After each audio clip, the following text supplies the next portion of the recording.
Hello student, स्वागत है आपका अमरीश एकेडमी पे। अगर आपने हमारे चैनल को सब्सक्राइब नहीं किया है तो सब्सक्राइब कर लीजिए।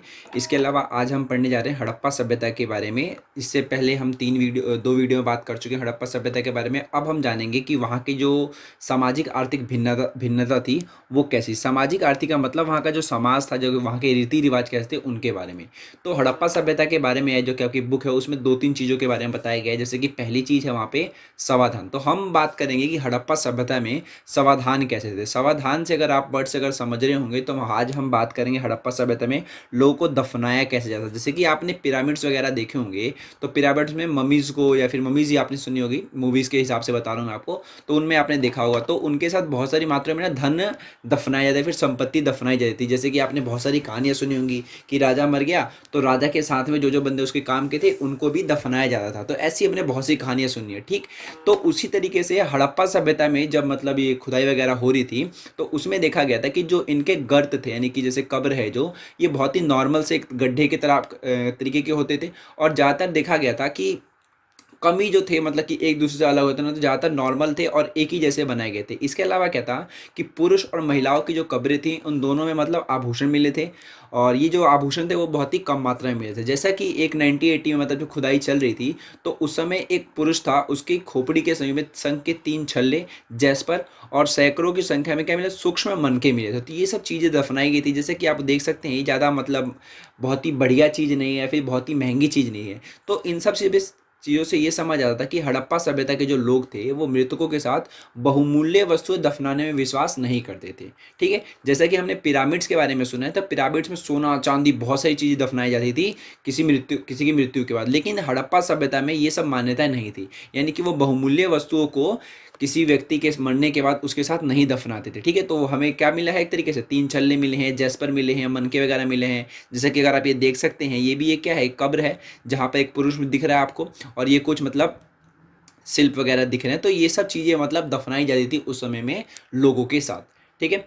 अब चलते हैं अगले टॉपिक पे। अगला टॉपिक है विलासिता की वस्तु की खोज। विलासिता की वस्तु खोज का मतलब होता है, विलासिता को अगर हम इंग्लिश में प्रोनाउंसिएट करते हैं तो वो होती है लग्जीरियस। तो लग्जीरियस चीज़ मतलब आप समझिए, लग्जीरियस चीज़ हम आज के समय में किसको कहते हैं, जो बहुत ही महंगी होती है, ठीक है।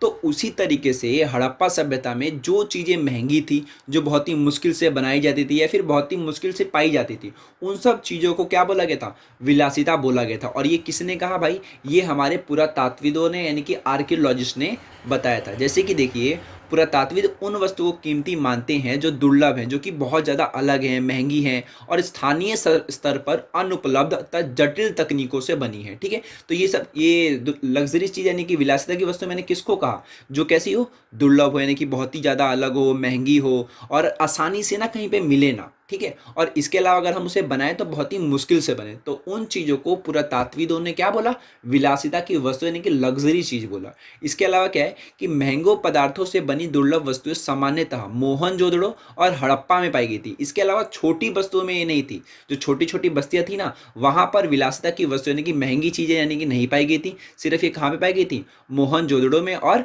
हड़प्पा सभ्यता में, सॉरी हड़प्पा जैसी बस्तियों में पाई गई थी। हड़प्पा एक सभ्यता है जिसके अंदर मोहनजोदड़ो एक केंद्र है, इसलिए आप कंफ्यूज मत होना कि मोहनजोदड़ो की सभ्यता अलग और हड़प्पा की सभ्यता अलग, ठीक है। तो कंफ्यूज नहीं होना है। तो लग्जरी चीज़ें कहाँ पाई गई थी, मोहनजोदड़ो में और कहाँ पे, हड़प्पा में। यानी कि छोटी छोटी जगहों पे जो छोटी छोटी बस्तियां थी नॉर्मल सी, वहाँ पर ये सब चीज़ें नहीं पाई गई थी। जो महंगी चीज़ें सिर्फ 2 जगहों पे पाई गई थी। इसके अलावा उदाहरण के लिए आप देख सकते हैं कि फ्योन से बने लघु पात्र, एक मतलब मटका टाइप का है जिसको फ्योन्स कहा जाता है। इसमें द्रवित पात्रों के रूप में प्रयोग होते थे और अधिकांशतः मोहनजोदड़ो और हड़प्पा से मिले हैं, ठीक है। तो जो आर्कियोलॉजिस्ट है वो फ्योन्स एक मतलब समझ लीजिए कोई चीज़ है जिससे क्या बनाता है, एक लघु पात्र यानी कि मटका बनाया गया था, ठीक है। इसको भी उन्होंने क्या बोला लग्जीरियस चीज़ यानी कि विलासिता की वस्तु बोली। और ये कहाँ पे पाई गई थी, मोहनजोदड़ो में और हड़प्पा में। तो यही चीज़ थी। इसके अलावा देखिए कि सोना भी दुर्लभ तथा संभवतः आज की तरह कीमती। जैसे कि आज के समय में अगर आप देखते हैं तो सोना बहुत ही ज़्यादा महंगा है। जैसे कि अगर मैं अभी की बात करता हूँ 2020 की, तो आज के कम से कम 55,000 के आसपास में सोना है, ठीक है। तो उसी तरीके से जैसे कि मैं सोने को आज के समय दुर्लभ बोल रहा हूँ ना, तो उसी समय कुछ चीज़ें हड़प्पा सभ्यता में दुर्लभ थी जिसको क्या बोला गया, विलासिता की वस्तुएं बोला गया। तो ये उनका समाज था जिसके बारे में हमने जाना कि वहाँ की कैसे कब्रें कैसे होती थी और वो लोग लग्जरी चीज़ यानी कि विलासिता की वस्तुएं किनको समझते थे, ठीक है। अब आगे चलते हैं।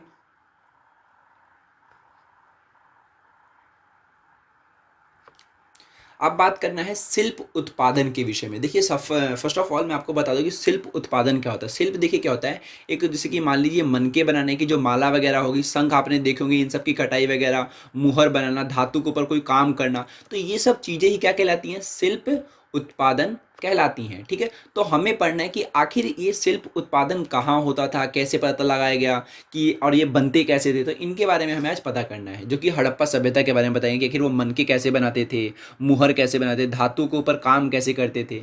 ठीक है, तो ये जो चीज़ है, ये पहले सबसे जो चीज़ है ये चंद्रों में पाई गई थी। जो एक जगह है जो हड़प्पा सभ्यता पाई जाती है, चनुद्रो, जिसको एक छोटी सी बस्ती के रूप में हम मान सकते हैं, ये उस समय थी। और ये जो पूरी बस्ती थी वो शिल्प उत्पादन के कार्य में लगी हुई थी। जहाँ का जो बेसिकली काम था वो क्या था, मनके बनाने का काम था, शंख को काटने का काम था, धातु का काम था, मुहर बनाने का काम था, और बाट बनाने का काम था।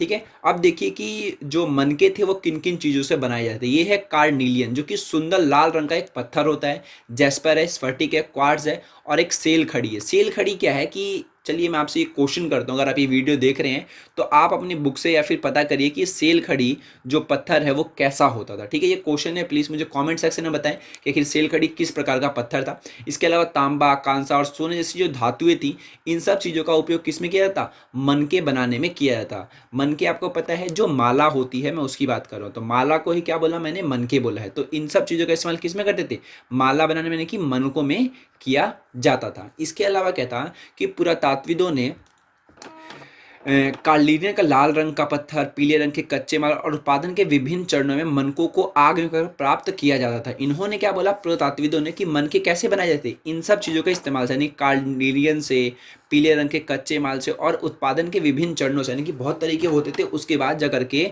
मनकों को आग में पकाया जाता था ताकि वो क्या हो जाए, सख्त हो जाए, और फिर उसका उपयोग किया जाता। तो इस तरीके से मनकों को बनाया जाता था। इसके अलावा मनकों के मतलब आग में पक जाने के बाद उसकी घिसाई होती थी, उसको पॉलिश किया जाता, और उसके बीच में एक छेद किया जाता। जैसे कि अगर आप माले में अगर मोती देखते हैं तो मोती के बीच में एक छेद होता है ना, तो ठीक उसी प्रकार से उसमें भी छेद किया जाता। तो ये सब चीज़ें कहाँ पे पाई गई थी, चनुद्रो लोथल में पाई गई थी। ठीक है, और इसके अलावा क्या है कि देखिए ये जो जगह है, चनुद्रो है, लोथल है, और जो धौलावीरा है, इनमें इन तीनों जगहों पर ना छेद करने के विशेष उपकरण मिले थे। जैसे कि अगर माला जो मोती है, मोती के अंदर एक छेद करने का मतलब कुछ सामान चाहिए ना आपको, तो वो चीज़ कहाँ पे पाई गई थी, इन तीनों जगहों पर पाई गई थी। तो आपको समझ आ गया कि आखिर मनके बनाए कैसे जाते थे। तो मनके इन सब चीज़ों से बनाए जाते थे।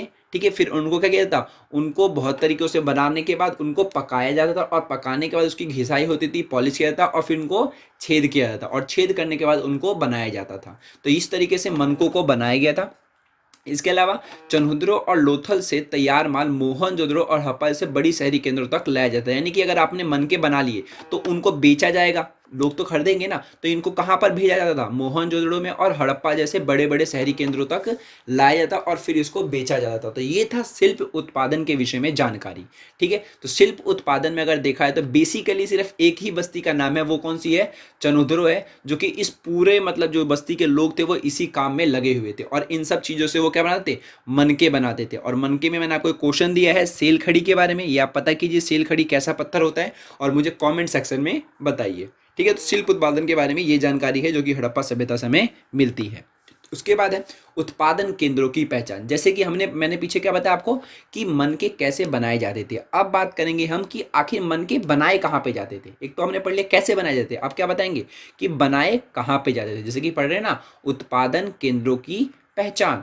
तो उत्पादन केंद्र आखिर कहाँ कहाँ पे थे, ये कैसे पता लगाए कि यहाँ पर ही बनता था। जैसे कि अगर आप देखते हैं कि अगर मैं बोलूँ कि ईंट कहाँ बनती है, तो आप फटाक से आंसर दे देंगे कि भाई चिमनी में बनती है। ठीक है, तो उसी प्रकार से अगर मैं आपसे पूछता हूँ कि मनके कहाँ बनाए जाते, तो मनके कहाँ बनाए जाते, उसके लिए पुरातात्विदों ने कुछ चीज़ें देखी, मतलब कुछ क्राइटेरिया सेट किए कि इस तरीके से अगर है तो यहाँ पर मनके बनाए जाते थे। जैसे कि देखिए उन्होंने क्या किया कि कच्चा माल देखा, अपूर्ण वस्तुएं देखी, त्याग किया गया माल देखा। कच्चा माल मतलब कि कोई भी सामान है, जैसे कि अगर आप चिमनी पे जाते हैं तो टूटे फूटे आपको क्या देखने को मिलेंगे, ईंट के टुकड़े मिलेंगे, इसके अलावा मिट्टी मिलेगी। और जैसे कि मान लीजिए जैसे कि ईंट बन जाता है फिर भी उसमें से कुछ चीज़ें टूट जाती हैं तो वो छोड़ दिया जाता है, तो उससे हमें समझ आता है कि यहाँ पर क्या बनाया जाता है, यहाँ पर ईंटें बनाई जाती है। तो ठीक उसी प्रकार से कच्चे माल के द्वारा, त्याग दिया गया माल द्वारा, यानी कि जब मनके बनाए जाते हैं ना तो कुछ चीज़ें टूट जाती हैं, या फिर मनके जैसे कि मैंने आपको बताया पत्थर से बनते हैं, तो अगर पत्थर वहाँ पे छूट गए होंगे बहुत सारे तो समझ आएगा ना कि उस पत्थर से ही क्या बनाया जाता है, मनके बनाए जाते। तो हमें पता चल जाएगा कि उन मनकों का इस्तेमाल कहाँ पे हुआ था,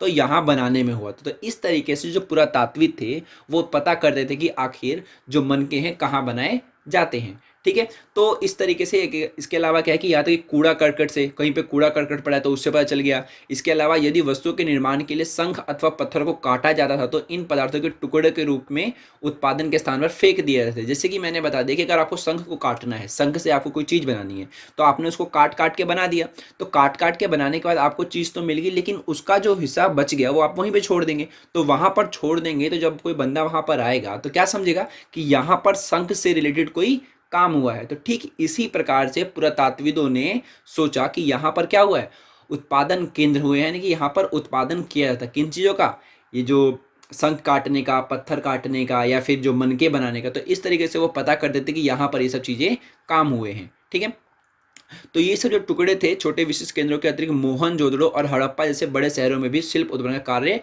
किया जाता है। यानी कि जैसे इसके पीछे मैंने आपको क्या बताया कि चनोदरों में बोला गया। तो चनोदरों क्यों बोला उन्होंने, क्योंकि उन्होंने देखा कि ये सब टुकड़े वगैरह और जो कच्चा माल है वहां पर मिला तो उन्होंने ऐसा बोल दिया। इसके अलावा और क्या देखा उन्होंने कि मोहनजोदड़ो और हड़प्पा इन दोनों शहरों में भी क्या पाया गया था, इनको भी मतलब शिल्प उत्पादन का केंद्र पाया गया था कि यहाँ पर भी मनके बनाए जाते थे। और कैसे पता किया इन लोगों ने, कूड़ा करकट द्वारा, त्यागा हुआ माल द्वारा और कच्चे माल द्वारा, औजार देखे उन लोगों ने कि ये सब चीज़ें यहाँ पे पड़ी हैं तो यहाँ पे जरूर कुछ काम हुआ होगा। तो इस तरीके से उनको पता चला कि यहाँ पर शिल्प उत्पादन का काम हुआ है। तो बेसिकली 3 नाम हमारे सामने आते हैं, 3 नहीं 5 सॉरी। एक तो हो गया हमारा मोहनजोदड़ो, एक हो गया हमारा हड़प्पा, इसके अलावा कौन से पीछे मैंने बताया ना आपको, चन्हुद्रो, और 2-3 चीज़ें ये रही, लोथल और धौलावीरा। ठीक है, तो ये 5 जगह ऐसी थी जहाँ पर क्या होता था, उत्पादन होता था। यानी कि शिल्प वगैरह, शिल्प के ऊपर काम हो गया, मनकों के ऊपर काम हो गया, पत्थरों के ऊपर काम हो गया। तो इस तरीके से पुरातात्विदों ने बताया कि यहाँ यहाँ पर उत्पादन केंद्र थे। ठीक है, फिर आगे चलते हैं। अब हम बात करेंगे कि आखिर माल प्राप्त करने संबंधी नीतियाँ कैसी थी। देखिए, माल प्राप्त करने संबंधी नीतियाँ, देखिए फर्स्ट मैंने आपको बताया कि मनके बनाए कैसे जाते थे, फिर मैंने आपको बताया कि मनके कहाँ बनाए जाते थे। अब मैं बात करता हूँ कि वो जो सामान थे, जैसे कि अगर आप देखते हैं, इधर आइए। ठीक है, अब मैंने आपको बोला कि यहाँ पर जैस्पर उपयोग करते थे, स्फटिक उपयोग करते और क्वार्ट्ज उपयोग करते थे। ठीक है, तो ये सब 3-4 चीज़ें हैं। अब मैं बात करता हूँ कि ये चीज़ें आती कहाँ से हैं। तो वही ये टॉपिक है कि माल प्राप्त करने संबंधी नीतियाँ कैसी थी। आपको मनके बनाने हैं, जैसे कि देखिए मैं आपको बोलता हूँ कि मेरे को एक बैट बनाना है, तो बैट बनाने के लिए फर्स्ट ऑफ ऑल मुझे क्या चाहिए, एक लकड़ी चाहिए। तो वो लकड़ी कहाँ से आती है ना, कहाँ से आती है। अब मैंने बोल दिया कि भाई मैंने जम्मू कश्मीर से वो लकड़ी मंगाई है, फिर मैंने उस बैट को बनाया है। तो ठीक इसी प्रकार से जो जो हड़प्पा सभ्यता के लोग थे, उन्होंने जो मतलब मनके बनाए या फिर शिल्प के ऊपर काम किया या फिर जो शंख की कटाई करी, तो उनको भी कुछ सामान चाहिए। तो वो सामान कहाँ से है, वो ये टॉपिक है। ठीक है, तो देखिए जैसे कि मिट्टी तो हो गया कि हर जगह उपलब्ध है, तो मिट्टी की तो उतनी जरूरत पड़ती नहीं थी, लेकिन कुछ पत्थर हो गए, लकड़ी हो गया, धातु हो गया, ये सब चीज़ें कहाँ से मंगाते थे, वो लोग जलोढ़क मैदान से मंगाते थे। ठीक है, तो यहाँ से ये लोग चीज़ें मंगाते थे। इसके अलावा क्या था कि बैलगाड़ियों की मिट्टी से बने खिलौने के प्रतिरूप संकेत करते हैं। इसके अलावा अगर आप बुक में देखते होंगे तो एक बैलगाड़ी का मतलब मिट्टी से खिलौना बनाया गया, तो जिसको पुरातात्विदों ने ये समझा कि बैलगाड़ी के उपयोग से ना चीज़ों को लाया जाता था। एक तो आप नदी के जरिए ले आ सकते हैं, ठीक है, एक आप किसके जरिए ला सकते हैं, नदी के जरिए ला सकते हैं। लेकिन उन्होंने क्या देखा कि खिलौना पड़ा है किस चीज़ का, बैलगाड़ी का। तो पुरातात्विदों ने सोचा ना कि वो लोग एक तो नदी के सहारे लाते थे, इसके अलावा जो स्थलीय परिवहन होता है उसका भी इस्तेमाल करते थे किन चीज़ों में,